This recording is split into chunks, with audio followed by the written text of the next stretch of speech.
Hi, I'm Pastor Harold, and this is your Changing Minute for today. Imagine a world where we got the weather we deserve.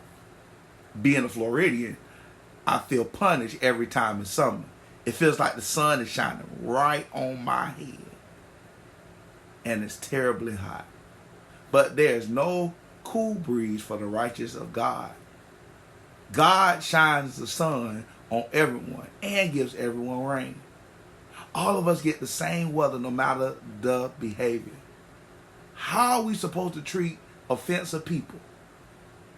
There's a term that's popular now that I'm just going to match their energy.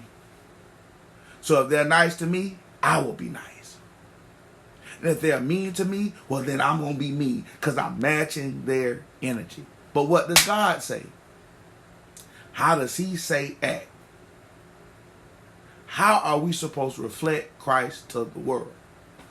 In 1 Kings chapter 17, Ahab is one of the nastiest, wickedest kings that does not fear God to ever live. His behavior even caused God to make a drought on the whole country and a famine. However, when God ended the drought and God decided to make it rain, guess who else got rain too? Ahab. Remember, as believers,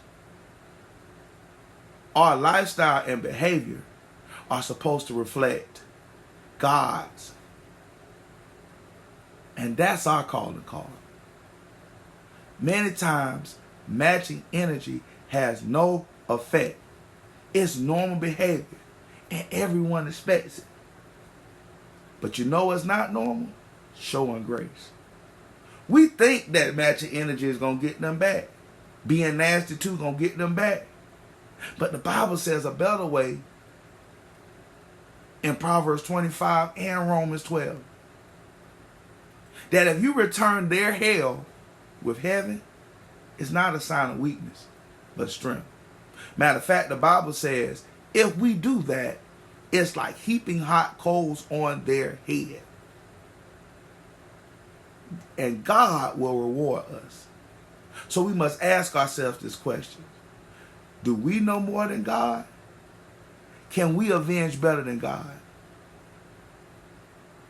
If not, then we do what he say. Pray for those who treat us wrong and do them right when they do us wrong. Just like God brings rain and sunshine to everyone, let's reflect his love and grace to everyone. And watch the situation change. Until next time, repeat after me. I am what God says I am. I can do what God says I can do. I believe what God's word says about me, and I'm a world changer through the blood of Jesus Christ. Thank you for watching this video. Thank you for liking and subscribing. Thank you for any donation that you've given. If you want to learn more about how to watch more videos like this, how to like, how to subscribe, anything you want to do, the information is in the description below. Until next time, be blessed.